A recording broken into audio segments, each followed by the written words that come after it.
मंगलवार को कांकेर में हुए अब तक के सबसे बड़े नक्सली ऑपरेशन में सेना ने 29 नक्सलियों को मार गिराया और ये मुठभेड़ 4 घंटे तक चली, जिसका अब वीडियो भी सामने आया है। और वीडियो में दिखा कि दोनों तरफ से भयंकर फायरिंग हो रही है। घने जंगलों के बीच जवानों को नक्सलियों पर गोलियां बरसाते हुए साफ साफ देखा जा सकता है। वहीं जब जवानों ने नक्सलियों पर फायरिंग की तो दूसरी तरफ से जोर जोर से चिल्लाने की आवाज भी सुनाई दे रही है।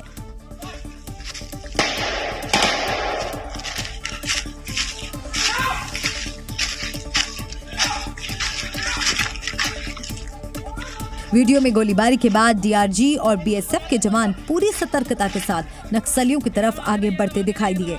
इस वीडियो को एक जवान ने शूट किया है, जिसमें उसे अपने साथियों से सावधानी के साथ आगे बढ़ने के लिए कहते हुए सुना जा सकता है। एकदम आगे नहीं, एकदम आगे नहीं, एकदम आगे नहीं, आराम से आड़ लेते हुए। जवान बार बार अपील कर रहा है कि पीछे से कोई भी गोली ना चलाए और अपना बचाव करते हुए ही नक्सलियों पर हमला करे। पीछे से कोई फायर नहीं करेगा भाई, पीछे वाले तो करना ही मत फायर भाई। और चलिए अब आपको एनिमेशन ग्राफिक्स के जरिए समझाते हैं कि डीआरजी और बीएसएफ जवानों ने इस पूरे ऑपरेशन को कैसे अंजाम दिया। जवानों को कांकेर के हापाटोला के जंगलों में नक्सलियों के छिपे होने की खबर मिली थी। जवानों को कांकेर के हापाटोला के जंगल में नक्सलियों के छिपे होने की खबर मिली थी, जिसके बाद बीएसएफ और डीआरजी के जवान पूरी तैयारी के साथ नक्सलियों के करीब पहुंचे और उन्हें चारों तरफ से घेर लिया। बताया गया कि नक्सली दोपहर का लंच करने के बाद एक बैठक करने की तैयारी में थे, लेकिन तभी जवानों ने उन पर ताबड़तोड़ गोलियां बरसाईं और इतनी बुरी तरह हमला किया कि नक्सली संभल नहीं पाए। और 4 घंटे के ऑपरेशन के बाद जवानों ने 29 नक्सलियों को मार गिराया। इस मुठभेड़ में 15 महिला नक्सली जबकि 14 पुरुष नक्सली ढेर हो गए। कहा जा रहा है कि नक्सली लोकसभा चुनाव की वोटिंग से पहले किसी बड़ी घटना को अंजाम दे सकते थे, लेकिन सुरक्षा बलों की कार्रवाई में वो मारे गए। ऑपरेशन खत्म करने के बाद जवानों ने जब जंगल में सर्च ऑपरेशन चलाया तो वहां शवों का अंबार मिला, जिसके बाद जवान नक्सलियों के शवों को जंगल से उठाकर पोस्टमार्टम के लिए लेकर गए और शवों का पोस्टमार्टम कराया। इस मुठभेड़ में 2 टॉप नक्सली कमांडर शंकर राव और ललिता भी मारे गए, जिन पर 25-25 लाख रुपए का इनाम था। क्योंकि मारे गए नक्सलियों की अभी तक शिनाख्त नहीं हो पाई, इसीलिए मारे गए नक्सलियों की तस्वीरें भी जारी की गई हैं। दावा किया जा रहा है कि जंगल से बरामद डेड बॉडी में कोई शव दूसरे इनामी नक्सली का भी हो सकता है। डेड बॉडी रिकॉर्ड की गई थी, उसका शिनाख्ती की कार्रवाई जारी है। इस पर प्राथमिक तौर पर 2 बड़ी जो माओवादी कैडर का जो शिनाख्ती अभी सामने आ रहा है। मुठभेड़ के बाद जंगल से भारी मात्रा में हथियार भी बरामद हुए हैं, जिसमें एक AK-47, एक SLR राइफल, 2 इंसास राइफल, एक कार्बाइन राइफल मिली है। इसके अलावा काफी बड़ी संख्या में 315, 312 बोर के हथियार और 2 9mm पिस्टल भी बरामद हुई हैं। छत्तीसगढ़ के इतिहास में ये पहला नक्सल ऑपरेशन है जिसमें एक साथ 29 नक्सली मारे गए हैं। इस ऑपरेशन को अंजाम देने में बीएसएफ और डीआरजी जवानों के अलावा छत्तीसगढ़ पुलिस के बहादुर जवान भी शामिल रहे, वो भी ऐसे जवान जिन्हें एनकाउंटर में महारत हासिल है। इन्हीं में से एक नाम लक्ष्मण केवट है। लक्ष्मण केवट छत्तीसगढ़ पुलिस के एनकाउंटर स्पेशलिस्ट हैं।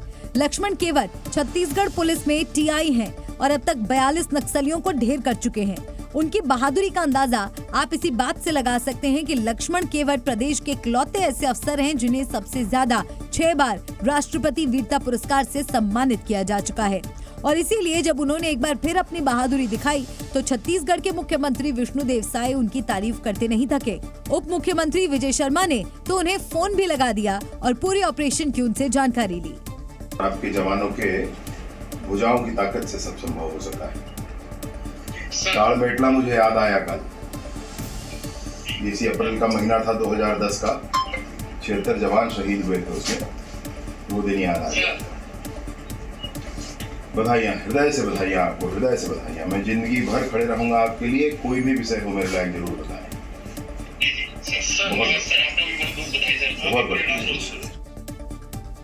हालांकि कांकेर में हुए नक्सली ऑपरेशन को लेकर आज दिन भर सियासत भी हुई। छत्तीसगढ़ के पूर्व मुख्यमंत्री भूपेश बघेल ने तो नक्सली ऑपरेशन को फर्जी ही करार दे दिया और आरोप लगाया कि बीजेपी के शासनकाल में नक्सलियों का फर्जी एनकाउंटर होता है। भूपेश बघेल का बयान सामने आया तो बीजेपी ने पलटवार करने में देर नहीं लगाई। खुद छत्तीसगढ़ के मुख्यमंत्री विष्णुदेव साय ने भूपेश बघेल को जवाब दिया और कहा कि हर एक चीज का सबूत मांगना ठीक बात नहीं है। सर्जिकल स्ट्राइक, एयर स्ट्राइक को भी उन्होंने मतलब काल्पनिक कहा और ये तो उनके यहाँ की बात है, छत्तीसगढ़ की बात है। अगर यही कहीं यहाँ किसी भी तरह से अगर ये फर्जी है तो उसको प्रमाणित करें।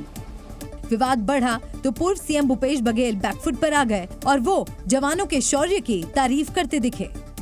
मैं तो जवानों को बहुत बधाई दूंगा और बहुत बहादुरी से लड़े और बड़ी सफलता हासिल की है।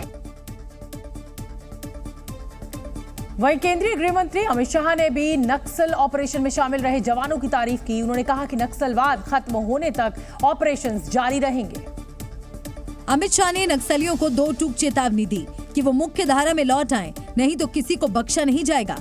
मुझे पूरा विश्वास है कि कॉम्बिनेशन आगे भी चालू रहेगा और बहुत कम समय के अंदर मोदी जी के नेतृत्व में हम देश से नक्सलवाद को उखाड़ फेंकेंगे। अमित शाह ने सरकार की उपलब्धियां गिनाई और बताया कि छत्तीसगढ़ में सरकार बनने के बाद 3 महीने में 80 से ज्यादा नक्सली ढेर हुए हैं, 125 से ज्यादा नक्सली गिरफ्तार किए गए हैं और 150 से ज्यादा नक्सलियों ने सरेंडर किया है।